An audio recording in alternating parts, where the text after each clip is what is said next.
og velkommen tilbage der.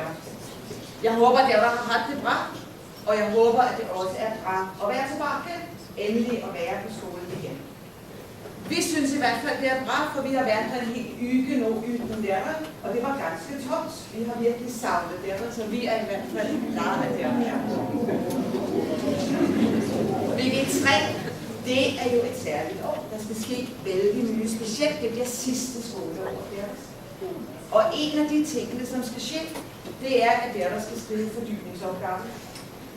En opgave, hvor du kan skrive om det, som du bygger på. Du kan gå i dybden, du kan undersøge det, som du bygger på. Og jeg skal fortælle jer en historie om, hvad det kan føre med sig. Jeg skal fortælle jer om en gut fra Nederland. Han hedder Bojan. Og dengang, da han var 16 år, der startede der noget. Han er chilener, og det skal jeg fortælle jer om. Han var på ferie i Hellas for at dykke. Han var vældig glad i at dykke, og de af der, som har været der, det er vældig sådan krystalklart vand. Det er vældig flotte, farverige fisk og fantastiske planter. Så han var der og dykkede. Men han fik sig et chok, fordi han så faktisk mere plastiksøppel, end han så fisk. Og så kan man sige, at det er selvfølgelig ikke så hyggeligt at se på plastiksøppel, men det er faktisk også et kæmpe problem.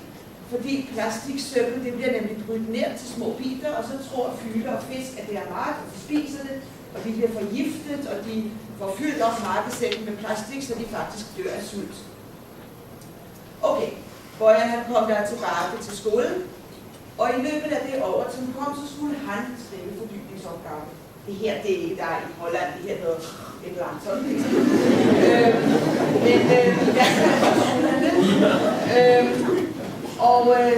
Og han valgte selvfølgelig at se på plastikforsøgning af oceanerne.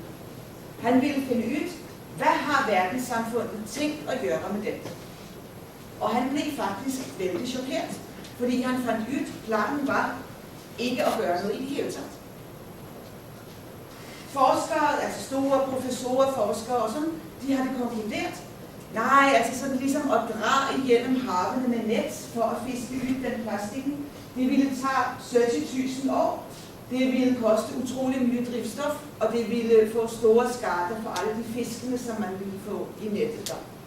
Så de konkluderede, nej, den der plastikken, den må blive, hvor den er, og vi må bare se til, at vi ikke lager ny plastikforsøgning. Og det synes Bojan, det var ikke bra nok, det var ikke bra nok. 17 år dengang, ikke sandt? Det var ikke bra nok. Så han brugte den her fordybningsopgave sin til at få en idé.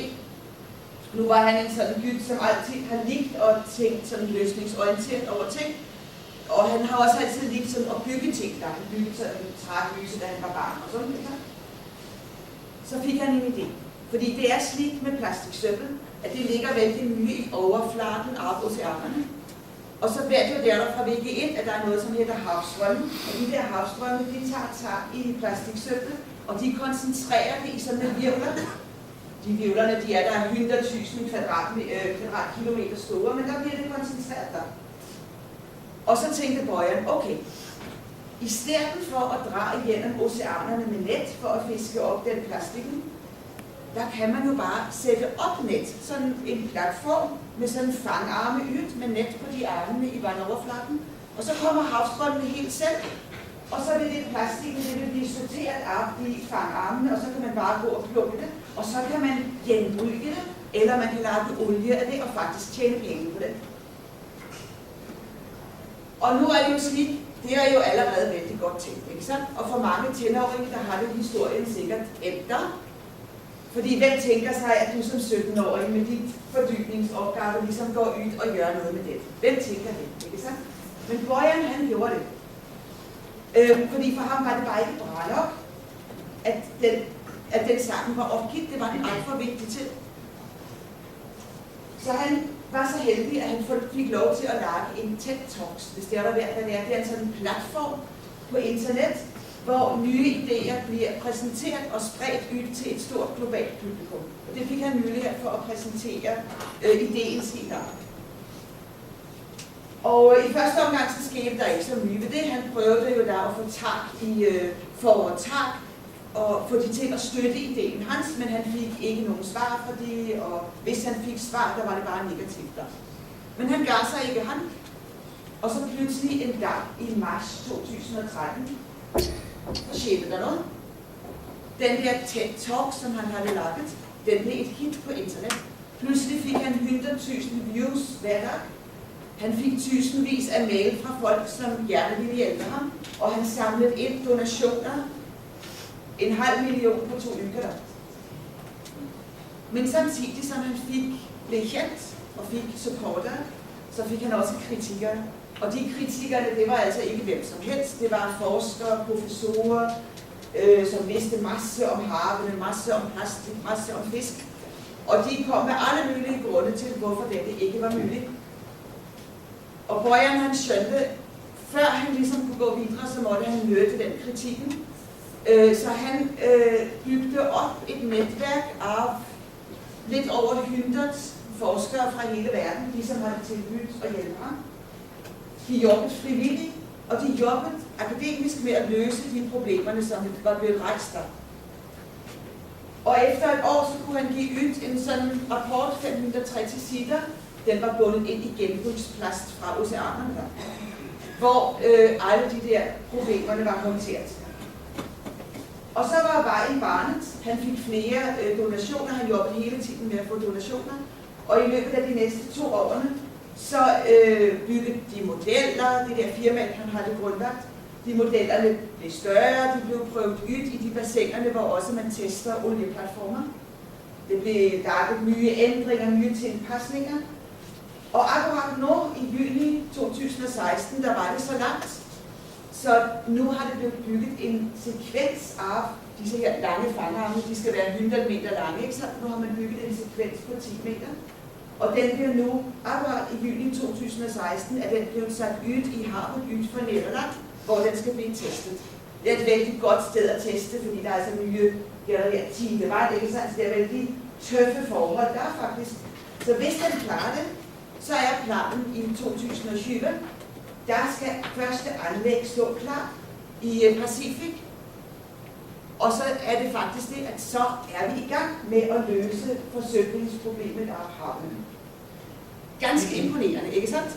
En tenåring, som siger, at dette her er ikke brænder. En tenåring, som bliver den første i verden, som faktisk gør noget med dette problem. Det, som jeg synes er inspirerende med det er for det første, han ser et problem. Vi har forsøplet. Der må det også gå an at rydde, altså. Han får en idé, tænker positivt, tror på sig selv, får en idé. Han får masse kritik på ideen, han får vide, at det der ikke brænder. Det går ikke an. Han forholder sig sagligt til kritikken, men giver sig ikke bare, fordi de, som kritiserer, er professorer, ikke sant? Han har det nok givet sig, hvis det havde været indhold i kritikken, men ikke bare fordi de er professorer.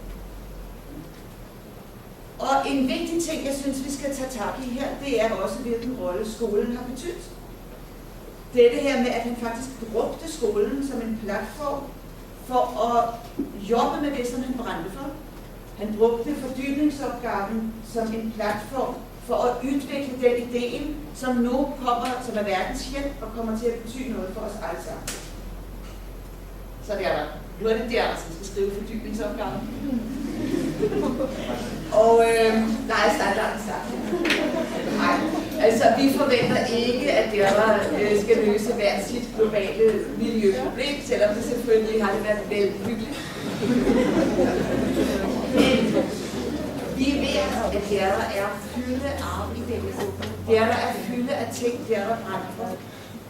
Og vi glæder os til at møde de idéer. Vi glæder os til at hjælpe der med at udvikle det. Og det bliver en proces, som jeg kan godt love der, det kommer der aldrig til at glemme. Om 50 år, så husker der, hvad du skrev for dybden. Så jeg håber, der tager imod dette og står igennem akkurat som Bojan gjorde. Stort velkommen til VG3.